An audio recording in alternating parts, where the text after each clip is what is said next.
Rogbid sent me their Brave 4G LTE watch a few days back. Let's unbox this one and see what it has to offer.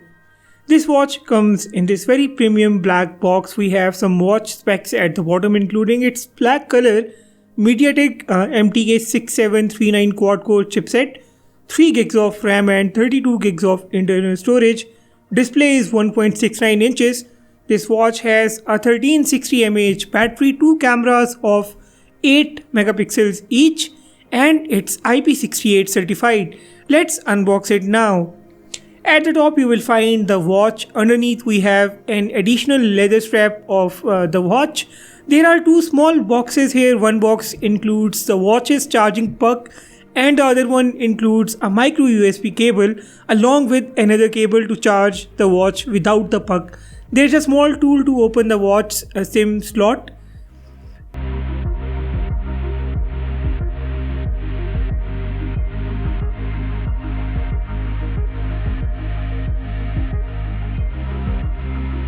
This is the SIM slot of the watch. You can put a nano SIM card here. Let me turn on the watch now.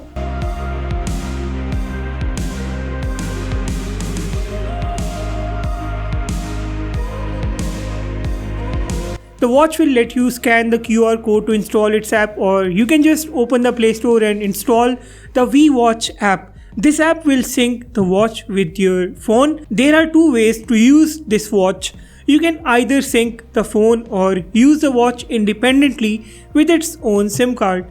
This watch is nothing short of a smartphone. It has its own Android OS, which includes its Play Store too. In fact, it can run its own YouTube app too.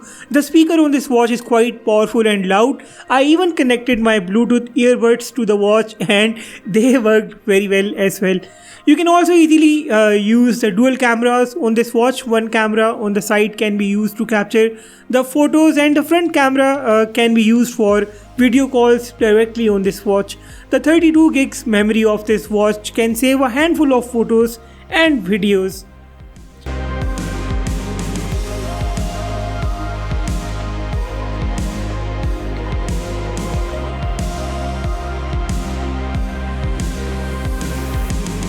The watch has its own contacts, phone, messaging, browser, downloads and file manager, calendar, clock, gallery, music and the sound recorder, voice search, maps and some other apps too. It has its own heart rate and SpO2 monitor as well.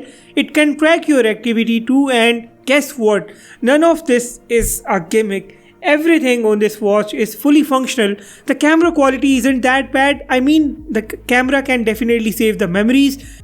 You can easily transfer the photos and videos shot on this watch to your computer.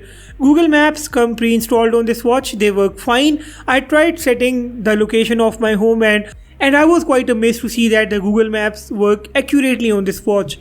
The voice assistant also works along with the Google Maps. The inbuilt app store has some social media applications and that is where I found the YouTube app too. But if you think that these apps are not enough, you can launch the Play Store and download some games too. In fact, I tried installing the Subway Surfers and Magic Tiles on this watch and both games went very well. I think I am someday going to try the PUBG Mobile on this watch since its RAM and internal storage is enough. Anyways, I have installed the Twitter and the TikTok apps too, and both apps run pretty well. So this watch is definitely much more than just a watch. It's as capable as full-fledged smartphone.